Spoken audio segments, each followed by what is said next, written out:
Welcome everybody to the 11th in the series of Artists Beyond the Studio, which is a series of Zoom lectures organised by Graphic Studio Dublin of artists during lockdown in 2021.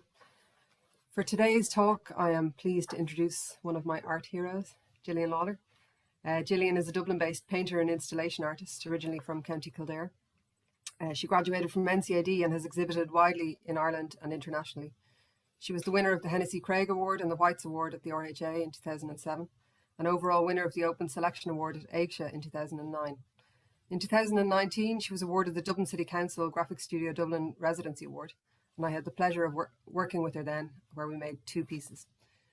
Gillian's painting work depicts indefinite structures and sparse abandoned spaces that seem to inhabit another world. This world contains elements of the familiar, but here time, space, and existence seem altered. There are forms, shapes, and structures that hover within this space, inviting us to contemplate something that is perhaps just slightly out of reach, like a dream that is about to evade our consciousness. I'm intrigued by Gillian's paintings and the worlds that are suggested in them. Muted clouds, shadows, and reflections draw the viewer into a painting which is, on closer inspection, deeply layered with underpaintings, rubbed out, hidden, and then partially revealed once more on the canvas. She seems to be asking us to take a little time and delve a little deeper into these spaces, which reflect elements of our world. I hope Gillian will talk a bit about this in the context of her latest body of work. There are intangible realities which float near us, formless and without words, which was shown at the Molesworth Gallery in late 2020.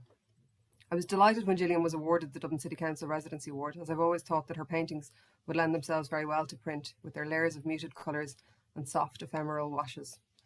We made 2 ambitious etchings on the residency, each one with 5 copper plates, combining hard ground line, aquatint, and spitbite. Gillian rose to the challenges of spitbite, a tricky process where acid is painted directly onto the plate, and created beautiful soft washes. Bright colours on the plate sit underneath veils of dusty greys and blues, so that only small glimpses of colour can be seen in the print. Gillian's visual language translates very well to printmaking, as there seem to be some similarities in process and methodology, which informed us while working on the prints. Gillian worked in layers, painstakingly building up elements of her image, scraping and burnishing to push back or remove parts of the drawing. And this process of concealing and revealing seems integral to both her prints and her paintings. I'm interested to hear how Gillian found the process and whether it has changed or influenced any elements of her painting practice. I will hand you over now to Gillian. I'm really looking forward to hearing all about it. Okay, Niamh, Robert, everyone. Thanks a million, Niamh, for that lovely introduction, and hi to everyone. So I'd like to start first of all with a little bit of background on myself. As Niamh said, I am from Kildare and I grew up on a farm. After secondary school, I went to NCAD and graduated from fine art painting in 2000. After college, myself and a group of artists started Brunswick Mill Studios, which we managed until 2008. I joined a number of group studios after this, including a residency at the RHA Gallery Studios in 2009, and eventually became a member of the Palace Project, where I have my current studio. I travelled widely within this time, including Mexico, Guatemala, Argentina, the US, Europe, and Asia. However, my journey to Nepal left a lasting impression and inspired much work following 2001. I was approached by the Cross Gallery upon leaving college and was represented by them until 2008. I have been represented by the Molesworth Gallery since 2015 and the Weber and Weber Gallery in Turin since 2019. I am a member of the artist group Difference Engine, who include Mark Cullen, Wendy Judge, and previously Jessica Foley. We have collaborated since 2009 and have exhibited all over Ireland, including Limerick City Gallery, West Cork Arts Centre, and Wexford Arts Centre, to name but a few. International shows include HDLU Zagreb, Oh No No Rotterdam, Oriel Meridian Gallery in Wales, and the CVS Cultural Centre in New York. So this slide is of me high up in the mountains of Nepal, traveling through the Khumbu Valley on my way towards Everest Base Camp. This experience had a huge influence on my subsequent work. with the mountain becoming a central motif in this work for nearly 10 years. Back in my studio in Dublin, I considered the idea of an urban mountain, and I superimposed the Nepali landscape onto the urban environment around me. The urban mountain became something aspirational, the want to find a connection to the natural world within an urban setting, and a vehicle for a reimagining of memories and experience. It also led to an interest in the idea of the sublime and the expression of the fearful and irregular forms of external nature. I'd also like to talk a little bit about my current work and my solo show, which followed at the Molesworth Gallery in 2020. My work is essentially about landscape, and within that, I want to explore the tension between what is real and imagined. In doing this, I explore my own unreliable recollections of anthropomorphic habitats, an accumulation of references of an imagined real as opposed to an actual real. I use abandoned places as backdrops, empty and laid bare, and these create a vista which allows me to imagine an alternative timeline or dimension. So these places are like systems in flux, uncertain, with many of the elements reduced and simplified. So since 2014, my work has been inspired by my visit to an abandoned coal mining town in Pennsylvania called Centralia. And that's just a slide of Centralia there.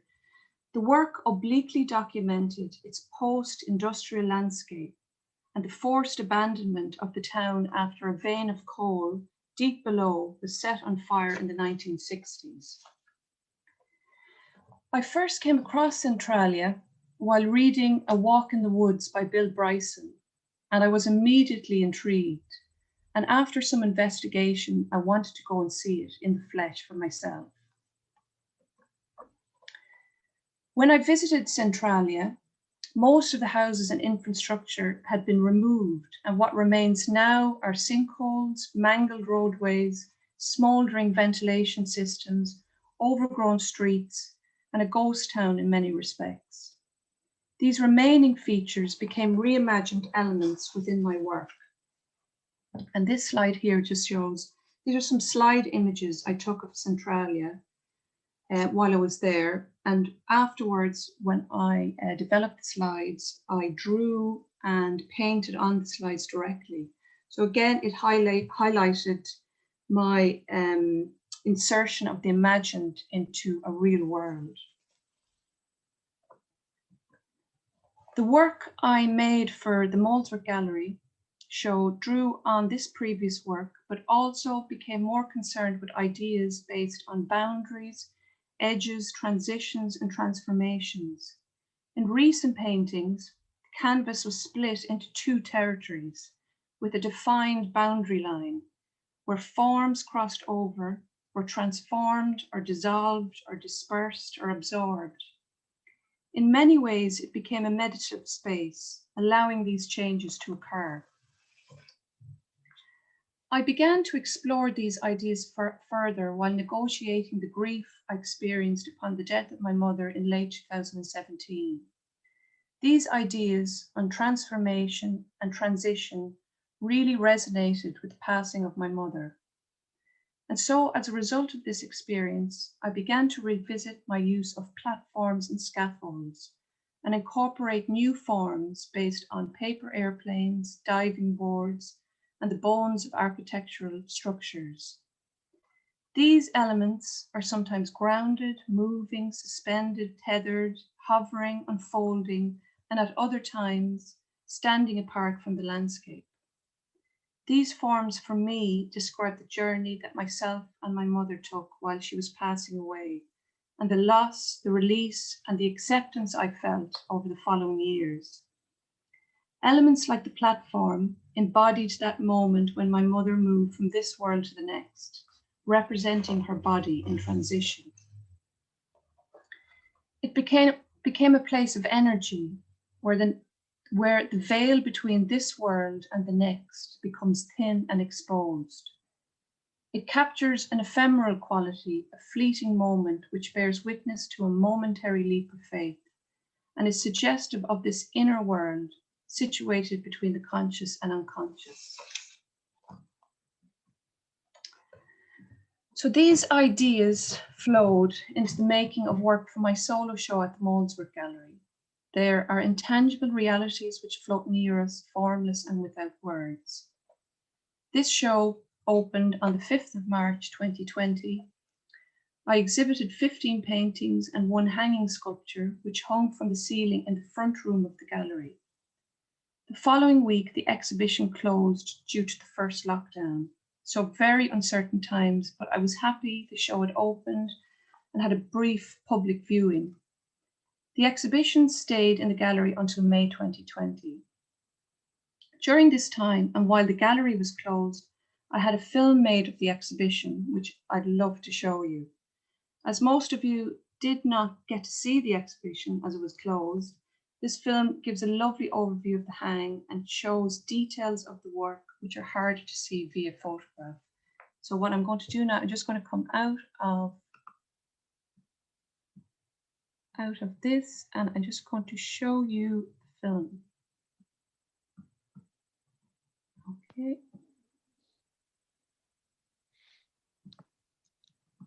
Okay, so can everyone see that? Yeah. Yeah, there it is. Thanks. Okay, great. I'm going to start. So it's just under 7 minutes long. So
Okay, thanks everyone. That's that video. So I'm just going to go back into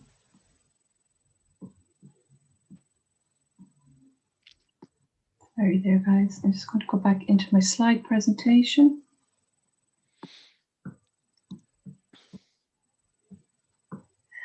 Bear with me again for a minute.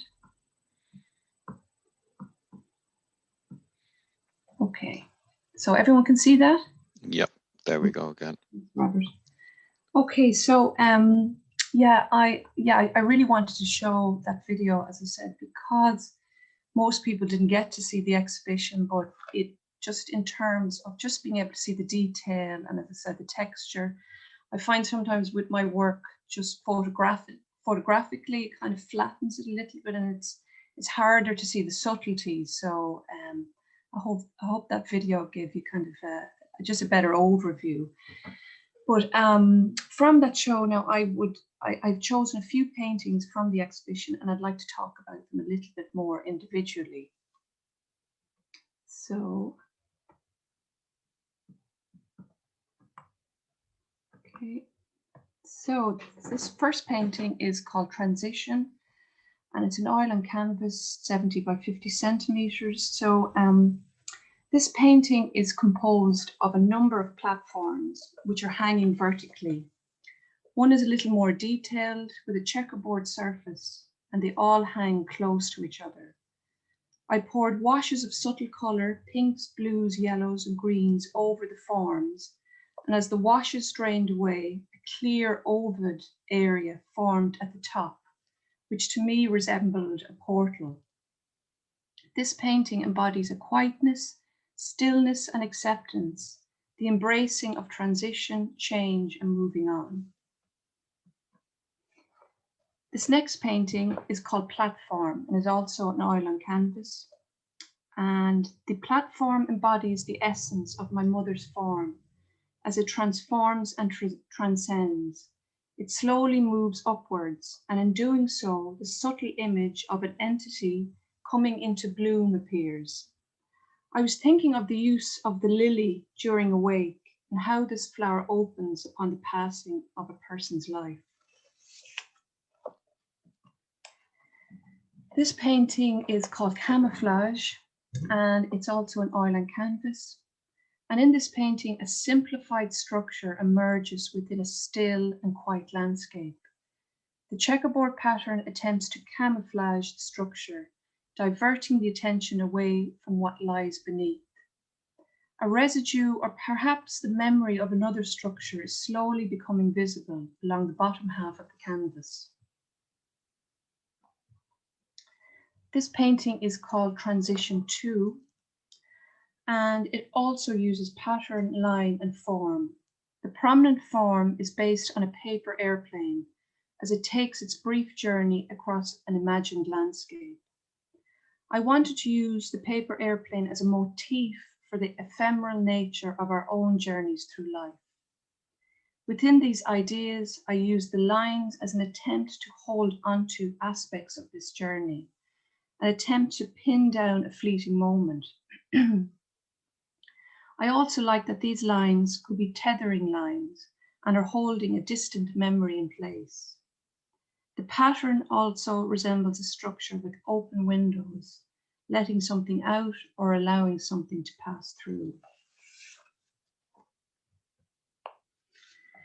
This painting is called Transition 1 and is loosely based on the image of a paper airplane also, as it meets the boundary between two worlds. The painting is split between two territories. A subtle blue on the top half meets a slightly darker shade of the same blue. The darker section is more textured and when viewed in the flesh takes on elements of structural patterns. As the paper airplane begins to cross, its tip on meeting the boundary line begins to transform or dissolve. This painting is called Platform 2, and it uses the simplified form of a high diving board as it hangs over an uncertain landscape. It feels like it could float away, but is tethered to something beyond the bottom of the canvas, A very subtle shade of iridescent green flows from the top of the diving board to the bottom of the canvas. In doing some research rather, I came across an article on Renaissance painters who were wary about using the color green in their work. It was believed that the color was a bridge between this world and the next, and it was advised to use it sparingly as it had a particular power. My use of green in this case alludes to the bridge between two spirit worlds. So this painting is called Platform 3, and this painting deals with similar ideas as in the previous painting. Again, a platform or diving board hangs in mid-air. A subtle structural form can be seen emerging from the landscape in the distance. The dusky pinks, yellows, and greys add to the sense of the unknowable. And this is Platform 2. This painting depicts a platform slowly moving beyond the limits of its place. Again, it embodies the spirit of my mother transcending her form and finding peace and stillness. I've used this image many times in previous work, where the form moves slowly in a particular direction, leaving residues or after images behind. Again, the use of green describes the connection between two different worlds. This painting is called Transition 5 and depicts a structural form which sits on the horizon of an imagined landscape. Most of the structure is buried underneath. However, the subtle bones of its architecture, almost like scaffolding, are slightly visible. The structure above ground resembles two open doors, out of which something is released. Above these doors hovers an after image, echoing the checkerboard pattern. So this was the only sculpture in the exhibition, and it's called Tower, and it hung from the ceiling among the paintings in the front room of the gallery. The sculpture is 120 centimeters long and is made of welded plate steel. The surface is painted with an undulating checkerboard surface, which creates the illusion of movement, anti-perspective, and a shimmering of color, depending on where you are standing. This piece was originally made for a difference engine exhibition, which took place in Zagreb at the HDLU exhibition space in 2018. The form is based on a number of previous paintings, which described an elongated pyramidal structure which balanced precariously on one of its pointed ends, or at times was hung from a line. It describes an imagined architectural form within an empty landscape, quiet and still. I thought it would be an interesting element within the Molesworth show, bringing the imaginary element into the real space of the gallery. So this slide shows an image of, again, the sculpture Tower, hanging about 20 feet high off a balcony, which overlooks the gallery space at HDLU Zagreb.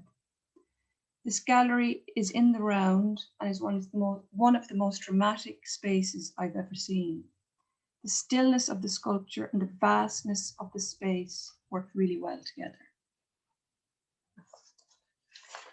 So I'd like to talk a little bit more now about my residency, my Dublin City Council Residency Award, graphic print, and my invitation as a visiting studio artist also. So here I am with Niamh.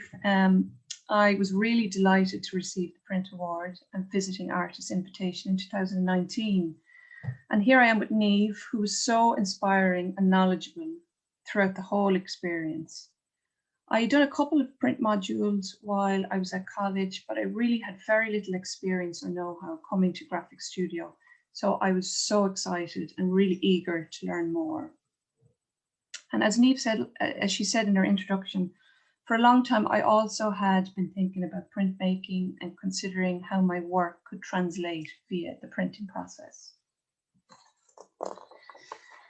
So at my initial meeting with Neve, we agreed to make 2 prints, which were 45 by 50 centimeters in size, based on 2 paintings of mine from 2018, Plantation and Relocation. Both prints used 5 plates, 5 plates each, so were technically, as Neve said, ambitious. They had lots of pattern and gradiated color to consider. Neve introduced me to many processes, including spit bite, aquatint, etching, stopping out, all of which I thoroughly enjoyed and made me very aware of some of the similarities of process I use in my own painting. I use many thin layers of paint when building up the surface, incorporating washes and forms which echo the process of inking the plates and layering the printed area of color, line and form. I use oily washes of pigment between layers that I rub back with a cloth or press with tissue paper. The oil after rubbing reveals marks and traces of underpainting. I really enjoyed using spit bite, particularly as a technique. I also use paint strippers to strip away areas of paint, and I like the organic nature of how the acid eats into harder or softer areas, just as it does in printmaking. I enjoy how the printing process slows you down and allows you to consider each mark you make on the plate. It is much more technical. However, it was still great to see that there was still room for happy accidents here and there. Graphic Studio has amazing facilities, and there's such a warm and welcoming sense of community there. And it was great to see how supportive everyone was and how much help each artist offered each other. And then, of course, all the lovely chats we all had over a cup of tea in the kitchen. I really enjoyed that also. So as an influence of my time at Graphic Studio, I began to think about how I could incorporate some printing techniques directly into my practice. I bought some soft cut lino and cutting tools and decided using a basic printing method to create pattern on my canvases was a good place to start. Painting pattern can be very time consuming, so printing directly onto the surface as a first or secondary layer got the work moving really fast. So this shows the very early stages of making new painting, where I have printed the pattern using the lino block directly onto the surface of the canvas. Later, as I paint layers, this pattern will subtly emerge through the layers of paint. So yes, just some upcoming projects. I have a solo exhibition at the Weber and Weber Gallery in Turin, which is curated by Valeria Sergini. That's coming up this December, and it will close in February 2022.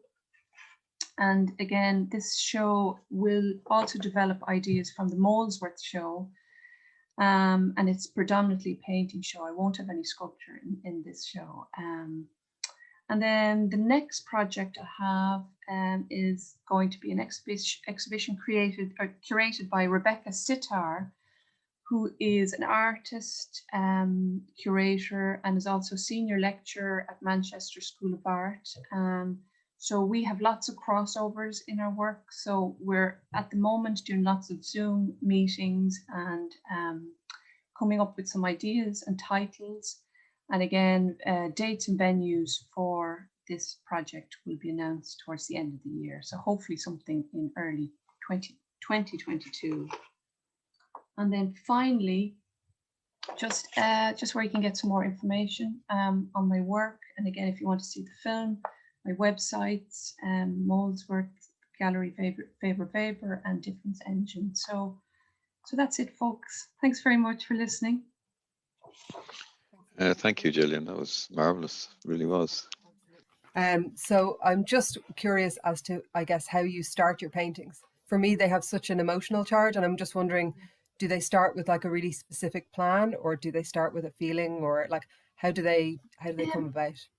definitely not a specific plan. I kind of have ideas, and I sometimes use sketchbooks. I don't always, but particularly maybe with pattern, I might kind of sketch it out a little bit if I want to just see how it looks, but not initially. I kind of use the canvas as just kind of an experimental type of place to start off with. So I will put down lots of washes of color. I play around with pattern, line, different forms, and if I rework them, I paint them out, I rework them. So it's a very laborious kind of process.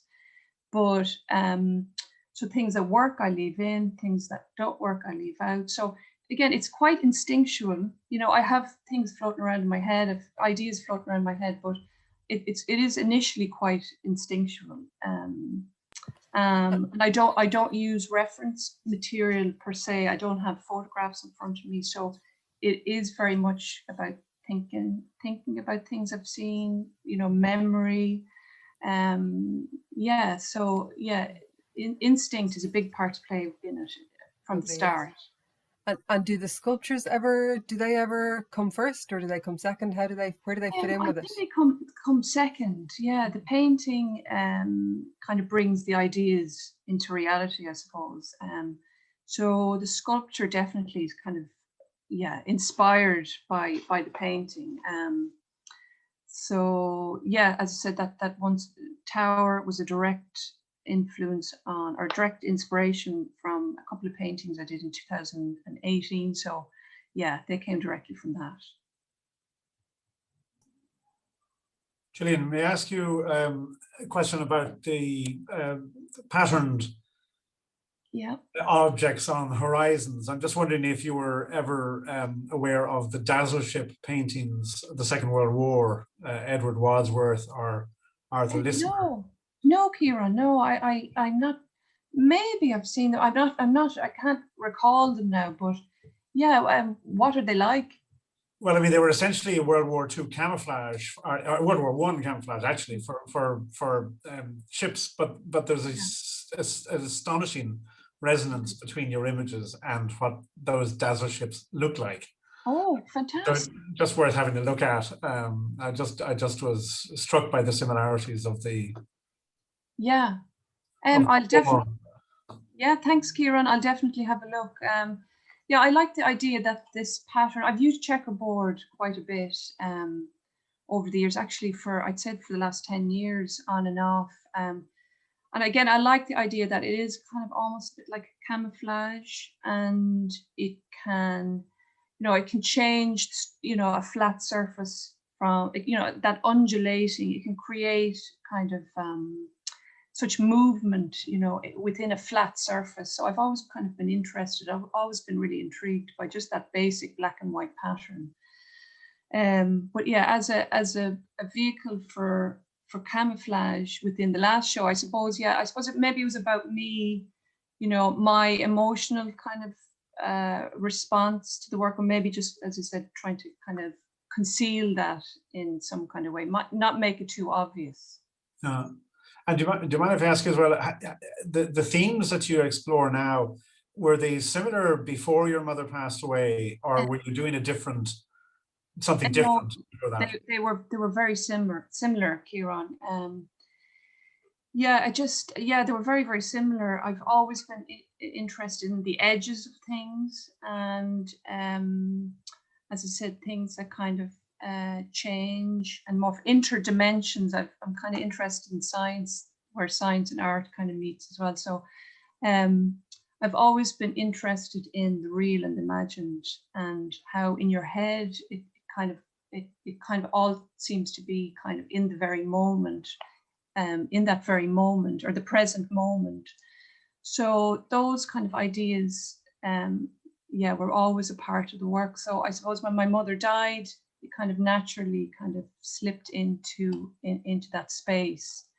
So, which for me just really helped with the grieving process. And it was a very calming and kind of healing experience, actually. So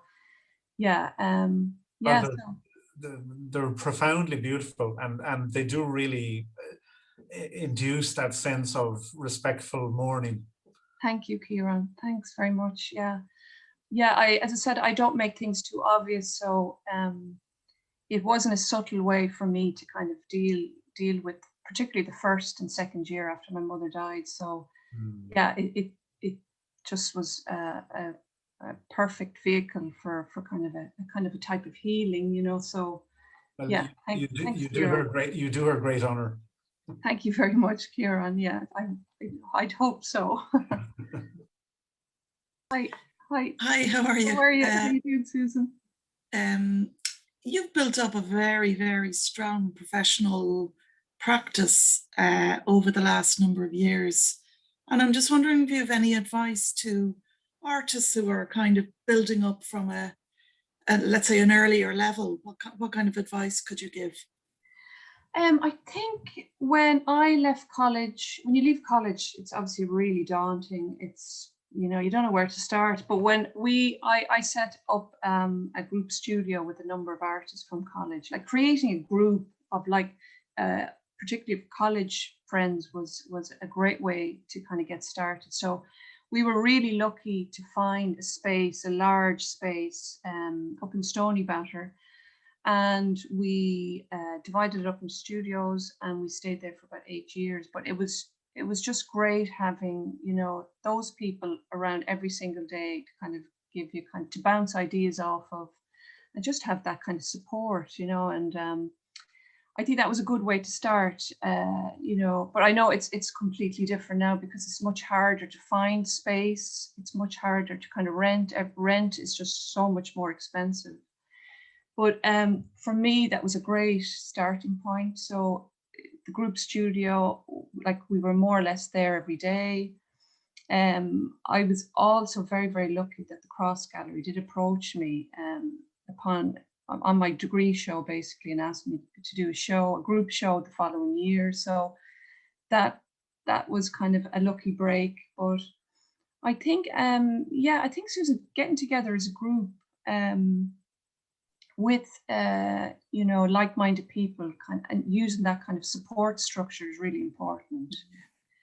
And then of course sending out, you know, apply for absolutely everything, and get used to getting lots of knockbacks and rejections and everything. But I think applying to everything, open submission shows, even international open submission shows, I think are really good ways of getting your work out there. Having a good website, you know, all of these things weren't necessarily a thing when I left college. It's about 20 years ago, which is a long time now. But yeah, you know, social media is such an amazing thing. You know, Instagram, I haven't been on it for too long, but it's fantastic. I think as a visual artist, it's great, like, to just get your work up there and see. So yeah, I think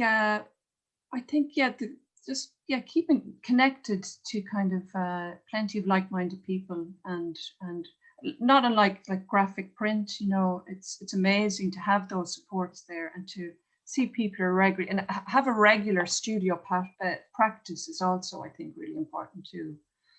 Yeah. So a little bit of all those things, I think, Susan.